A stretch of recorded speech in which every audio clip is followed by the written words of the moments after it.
Hello and welcome to another Bard's Tale.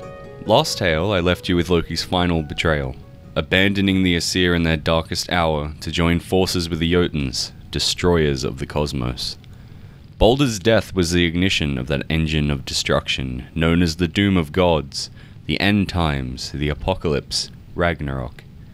But many twisted paths lead to the end, and Baldur is just one among many, which all eventually lead to the same place. And Loki's path was followed by three creatures of terrible nature, who called Loki their father. The slow-crawling encroachment of the dark finality of the universe had always been felt by those who lived in the Nine Realms, a suggestion of the end hidden behind the veil of reality. But when this veil briefly lifted in the deepest, darkest moments of sleep, a horrible glimpse into the coming destruction would leave those who saw to share the prophecy of the end times. Men in Midgard would fall to nihilism, abandoning their oaths and truths, and disregarding the bonds they once cherished with their kin. The Aesir, though not much better than men in their abandonment of traditional ways, well knew their end was to be with all other things in the cosmos when this prophecy came to pass, and they refused to lay down arms whilst opportunity still remained. One opportunity was to remove the most dangerous pieces which would come into play come Apocalypse. And Loki's children were indeed considered to be some of the most dangerous. Jormungand, Hel, and Fenrir would all play a lead role in the fall of the gods. They were the children of Loki, and each suffered at the hands of the ones who feared them. Jormungand they threw into the ocean, where he encircled Midgard and mankind within. Hel was banished forever to become ruler of the underworld. But Fenrir they feared too much. They kept him under watchful eye in Asgard, rearing the pup themselves inside the fortress walls. Only Tyr, a god of justice and honor, and clearly bravery as well, was of such fortitude that he would feed the young pup. But the pup would not remain so for long, and grew at an alarming rate to enormous size. Even Tyr realized things could not go on as they were. The Aesir held council, and decided that releasing him unfettered was a terrible idea, as the amount of destruction he could rout was terrifying. The gods decided they would have to bind the wolf, but with his size and strength, this task was a perilous one. To test the chains that were to bind him, they fooled Fenrir into believing these were mere tests to challenge the beast's formidable strength. In this way they gained his consent, and would cheer when, with every new chain placed around him, he roared and shattered each. None worked, and so they called on the aid of the greatest smiths they could imagine, the dwarves of Svartalfheim. A messenger was sent and requested the strongest chain they could craft. The dwarves were the greatest craftsmen in the cosmos, but this task was a hefty one. They rose to this challenge and crafted a chain of the sound of a cat's footsteps, the hair of a woman's beard, the roots of mountains, the breath of a fish, and the spittle of a bird. Things of impossibility took form, and became the chain known as Gleipnir. The Aesir took the chain and presented it to Fenrir. The giant wolf finally became suspicious. The chain was much lighter than the others before, and was certainly some trick. He sought some reassurance that all was as the Aesir had said. Fenrir asked for a pledge of good faith. The gods faltered. They could not agree, as this was not in good faith. But Tyr stepped forward, taking the pledge for the good of all living things. Fenrir accepted this and lay down.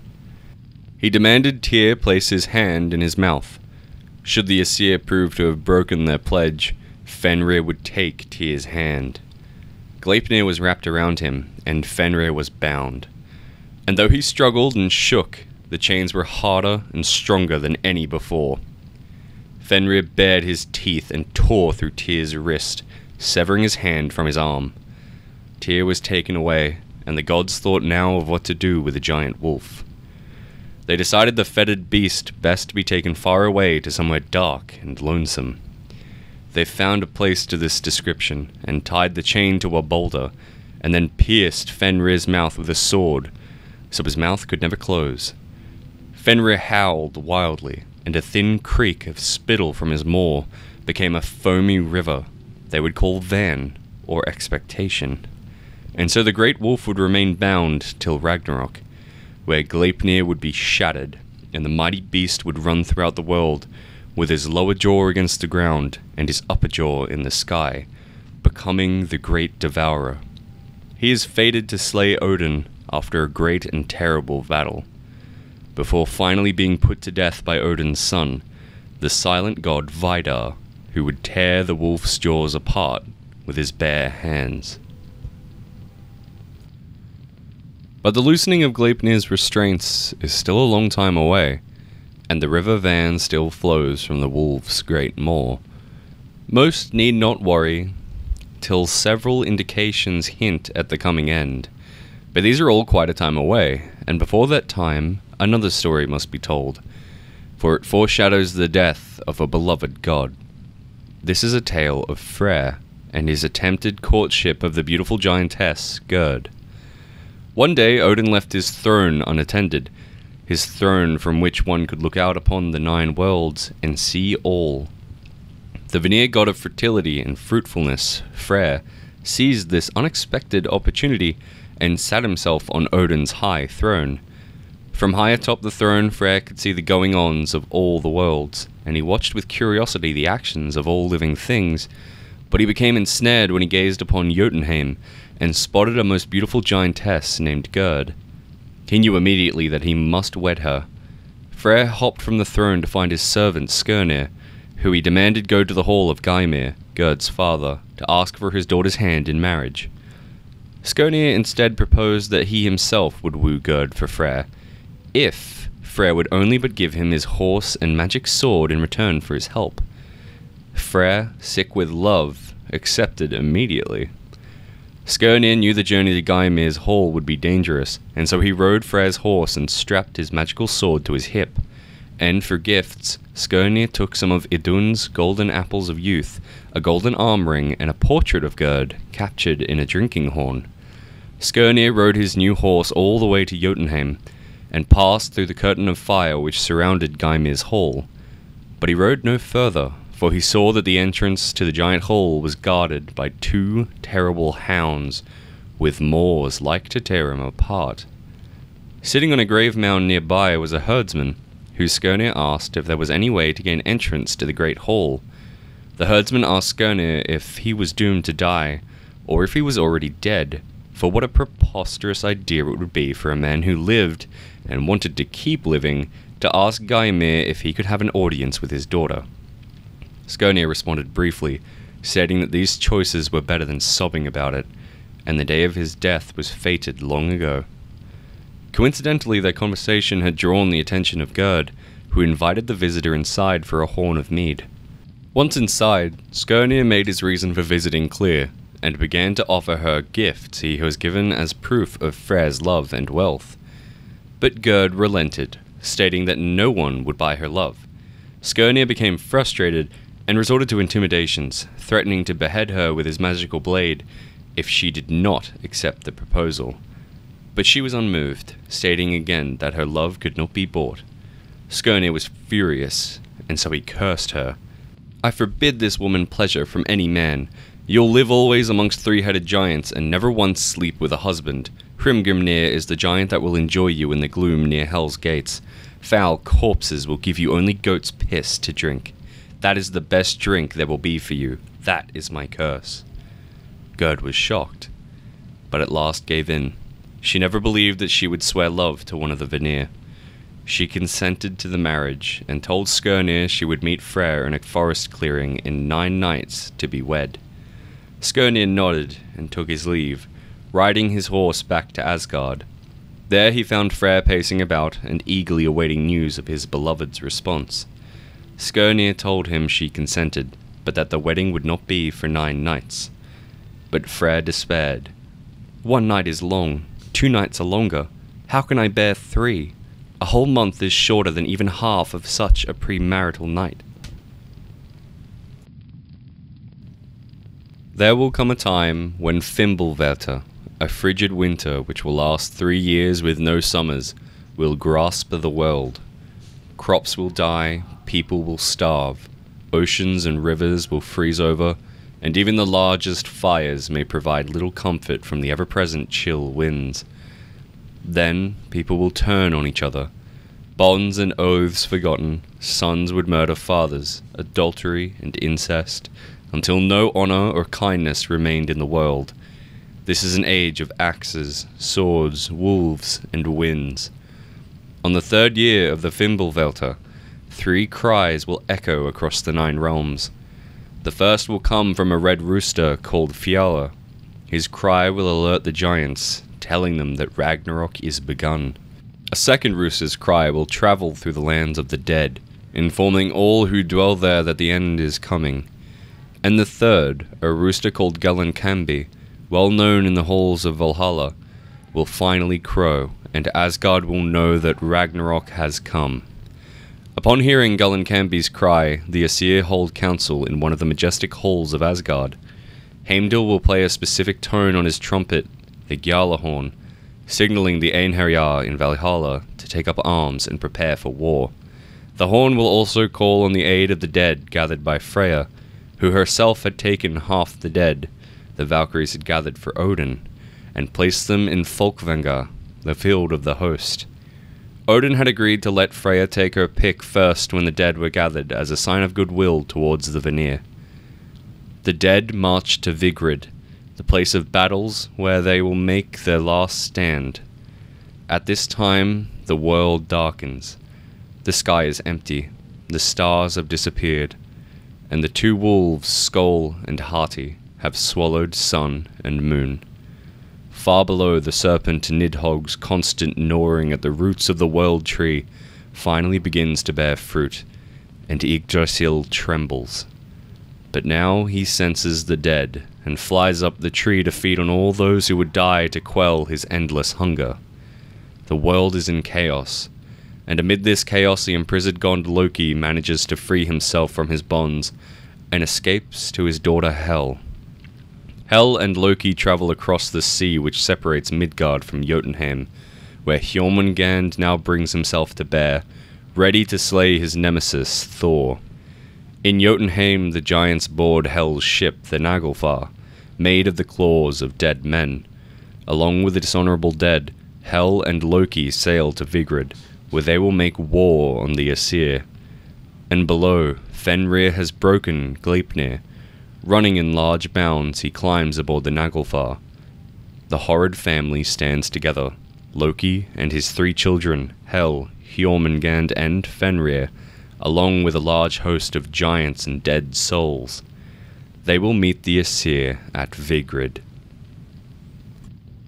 Another host makes its move. Traveling from the south, the sons of Muspelheim are led by their leader, the fire giant Surt, to Midgard. Here his sons will trample and shatter the Bifrost, which connects Asgard to Midgard, and here he will begin an inferno which will ravage and consume all in its path. The ravenous fires spread, consuming the world of god and man alike. Mankind burns in a hellish blaze, but not all. Hidden within the forest of Hodmimir are 2 humans, Lif and Lifthrasir, who would outlast the Fimbulvelta, the War of the Gods, and Surt's flames. But more on them later. Now all the forces would gather on the battlefield Vigrid. Aesir, Vanir, Valkyrie, and Einherjar all stood against the coming horde. Odin, in his golden helmet and carrying his spear Gungnir, said this: "Though we will lose our lives and our world destroyed, we will battle here so that these evil powers will not outlast us." The Naglfar landed at Vigrid, and no sooner had it moored than the giant shape of the wolf Fenrir leapt from the ship, opening his giant maw so wide it touched the ground and sky. The All-Father rode Sleipnir to face him, with his Einherjar and Valkyries soon behind, and Tyr, the god who had lost his hand to the beast. His son Thor, to his anger, was unable to help his father, for before him the nemesis Jormungand rose and struck at him. The battle was massive. While the gods faced the greatest of the enemy hordes, the dead and the giants battled. The first to fall was Freyr, who battled against the Lord of Fire, Surt. Freyr had lost his magical blade long ago when he struck a deal with his servant Skirnir, and so he was defenseless against the flaming giant, save for the stag's antlers he wielded as a weapon. Surt slew Freyr, but the victory was short-lived. As Surt's inferno consumed the world, he too would perish in its all-consuming wrath. Many fell, and amid this chaos Odin's battle with Fenrir took a fatal turn. Tyr was slain, and despite his valiant efforts in a final stand, Odin was swallowed by Fenrir.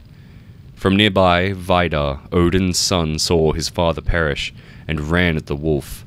Before Fenrir could react, Vidar had placed his foot firmly on his lower jaw, pushing it into the ground, and with his arms he pushed the wolf's upper jaw upwards. Vidar pushed with all his might till the wolf's maw tore apart, killing Fenrir instantly.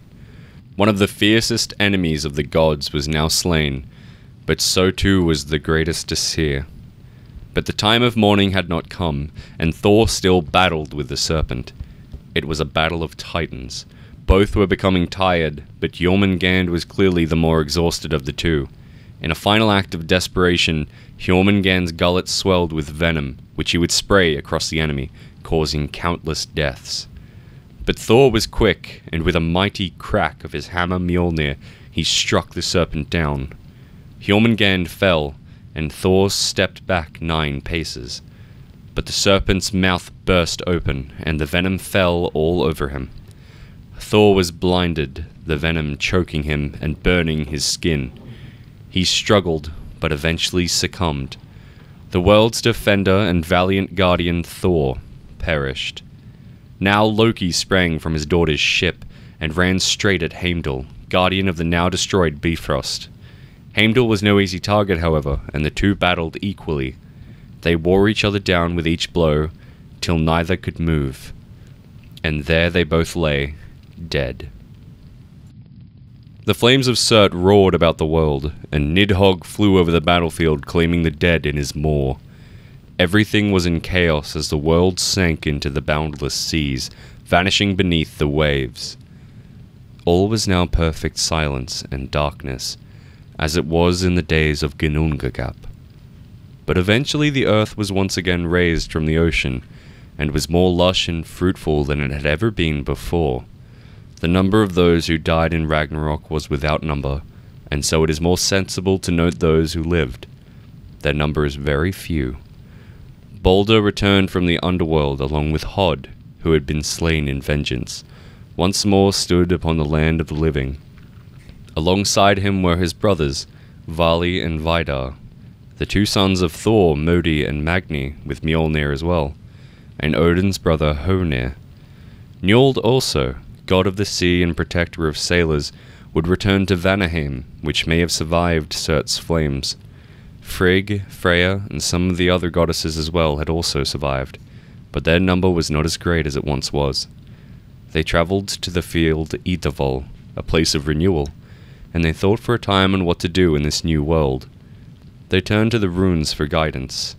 The runes suggested that above Asgard was the fabled heaven Gimli, where dwelt a mighty lord who would take them in and give them a home. Roofed with gold, the halls of Gimli were a distant, beautiful echo of Asgard.